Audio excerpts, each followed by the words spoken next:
बाप ही था और अल्लाह मग़फ़िरत करे उनकी। एनीवेज, अच्छा नहीं, your father was very fond of you Hasan, बहुत ज्यादा, और इतनी फिक्र उनको रहती थी कि ये लड़का कुछ डिफरेंट है।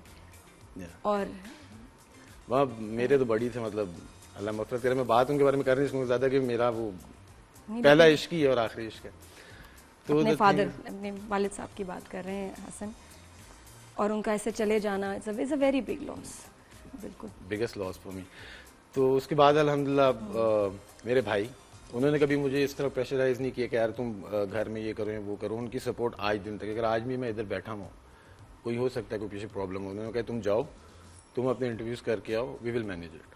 तो अगर मैं काम कर सक रहा हूँ या फिर रहा हूँ, और वो सिर्फ मेरी जो पूरी फैमिली है ना, बहन भाई भाभियाँ, मेरी बेगम, बच्चे, सारों के सपोर्ट के साथ। और फाइनेंशियल सपोर्ट ज्यादा नहीं कोई करते आजकल के जमाने में, वैसे कर देंगे, थोड़ा सा हौसला बढ़ा देंगे, लेकिन कहेंगे यार हमारे अपने मसले हैं, हमारी भी फैमिली है, फाइनेंशियली नहीं कर सकते। तो you are very fortunate. Break लेते हैं यहाँ, ब्रेक के बाद फौरन वापस आएंगे, क्योंकि हसन अभी हमारे साथ नहीं, कहीं हम इनको जाने नहीं देंगे। आशिक आ गया जी कराची, और आशिक से भी और बहुत सारे इनके इश्क विद जीजी के बारे में भी अब हम बात करेंगे थोड़ा सा।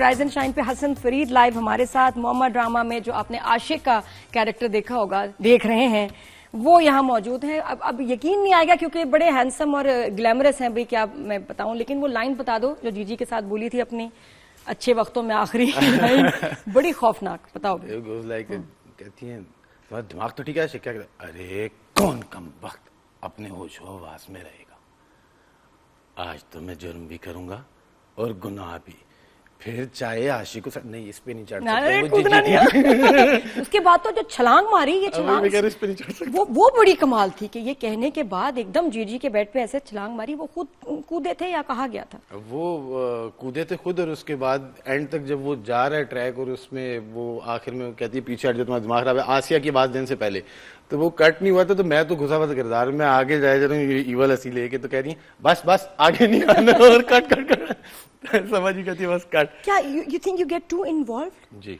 रोल में, कैरेक्टर में, सब भूल जाते हो, दीवाने हो जाते हो? ऐसा क्या होता है? ऐसा क्या इसलिए हो अटैक जाता है? ऐसा इसलिए हो जाता है कि जब आपको बहुत अरसे की भूख हो ना, और आपको ना मिले खाना, तो आपको जब वो चीज मिलती है तो आप उसको बड़ा प्राइसलेस करके खाते हैं।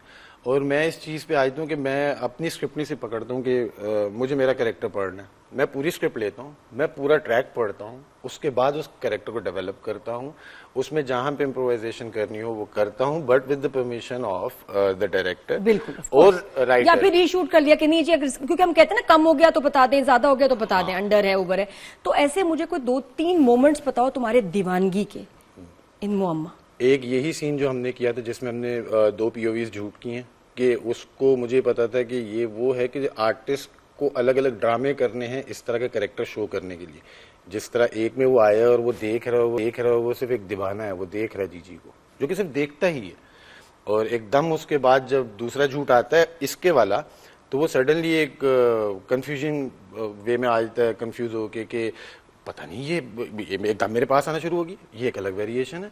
उसके बाद वही वाला कि कौन कम वक्त, तो वो जो नहीं, इसके अलावा भी आई थिंक मारने वो वाले बताओ मोमेंट जिसमें तुम बिल्कुल दीवाने हो गए थे कि ये मैंने घुस गए कैरेक्टर में, और बहुत ज्यादा हुआ, इतना लिखा हुआ नहीं था, लेकिन तुमने उसको इस लेवल पे किया। ये ट्रैक ही, ये पूरा जो नलवेजी आई थिंक वो थप्पड़ वाले, जहाँ थप्पड़ वाले, क्योंकि उसकी इससे ज्यादा मुझे याद है। नहीं वो कंटिन्यूटी इसकी, इसी नम्रा ने जो थप्पड़ मारे, और उसके बाद आखिरी तो तुम्हें पता भी नहीं था क्या आ रहा है।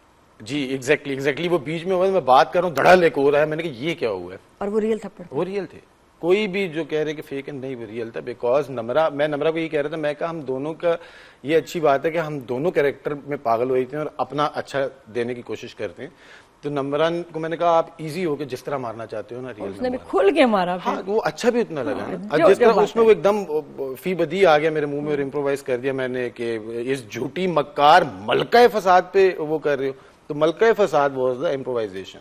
और उस पे सवा जी का रिएक्शन यूं है, बहुत मजे का था, इतना प्यारा वो लफ्ज लगा मलका फसाद, बिल्कुल सही। तो वो फी बदी उनका रिएक्शन आया, तो बड़ा नेचुरल लगा। तो ये वाला जो पोर्शन था इसको बड़ा अच्छा, ये मुझे बताओ कि जो आशिक का कैरेक्टर है उसको जीजी ने जो है एक्सप्लॉइट किया, या खुद उसकी नीयत खराब थी जीजी? नहीं, खुद ही घटिया आदमी था, ये खुद ही इस तरह था। बिकॉज अगर आप शुरू में देखें तो इसका और इसकी बेगम का बेड अलग है, द पॉइंट इज कि ये शुरू से दीवाना है जिज्जी का। ये बहुत डिस्कस हुआ है कि मियाँ बीवी हैं और इनके जब शॉट्स आते हैं तो 2 अलग बेड्स हैं।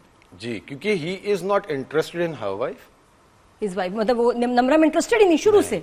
नम्रा में आशिक होगा वो।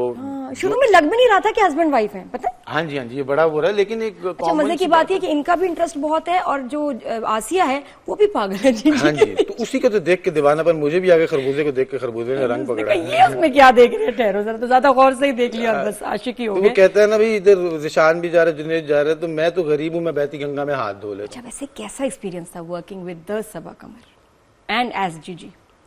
ये एक इस तरह मैं कहता हूँ कि एक मेरा ख्वाब पूरा हुआ, क्योंकि I am a fan boy of Saba Qamar ji, और सबा जी ने मुझे बहुत सपोर्ट किया इसमें। मेरे जहाँ पे कोई 1-2 सीन्स ऊपर नीचे हो गए, उन्होंने रीशूट करवाया मुझे, कह के कि हसन तुम्हारा अच्छा नहीं है, कर लो अगर आपका सीनियर ऐसा हो, क्योंकि she is the most secure artist, जो सुपरस्टार है इस मुल्क की, क्वीन है, और वो फिर भी कहती है कि सीन अच्छा होना चाहिए। सीन मेरा अच्छा, मेरा नहीं अच्छा, पूरा सीन अच्छा। बिल्कुल बिल्कुल। तो बताइए हसन, सब जो है सब अच्छे लगे, सब बेस्ट जी। हसन यहाँ पे नेचुरल करो, हसन इसको इस तरह करो, जिस तरह वो लात वाला सीन है, अगर वो मुझे बताए बगैर भी मार देती तो मैं तो कुछ नहीं बोलता। जैसे ऐना ने बोला ना अपने एक इंटरव्यू में कि जी कुछ सीनियर्स होते हैं जो आपका काम जो है ना आपको डिस्ट्रैक्ट कर रहे होते हैं, डिस्टर्ब कर रहे होते हैं। हमारा जो एक्सपीरियंस है विद द सीनियर्स वो अच्छा रहा, कैसा रहा? शुरू में बुरा भी रहा है मेरा। अच्छा, बुरा भी कभी रहा? बहुत बुरा रहा है, जिसमें जानबूझ के मुझे डिग्रेड किया जाता था, जानबूझ के मेरा सीन खराब किया जाता था। बट मेरा ये मानना है कि आप अगर थोड़ा सा अलग होकर दिखाएंगे, अपने सीनियर्स की इज्जत करेंगे और आप फिर भी अच्छा ही रहेंगे, तो उनको खुद ही रियलाइज हो जाएगा कि ये बाकी बच्चों की तरह नहीं है। तो क्योंकि देखिए, यू थिंक के चैलेंजेस होते हैं, आप शोबिस फैमिली के नहीं हैं, आप उस शहर में भी ज्यादा तो कराची और लाहौर से आर्टिस्ट आते हैं, अब आप इस्लामाबाद में हैं, नॉन शोबिस आपका सर्कल है, फैमिली तो चलो फर्क नहीं पड़ता, सर्कल भी नहीं है, आप किसी को जानते भी नहीं, तो आपको लगा उसकी वजह से आपको परेशानी उठानी पड़ी एंड एट टाइम्स आपको वही जिसने बताया ना कि डिस्टर्ब भी किया गया?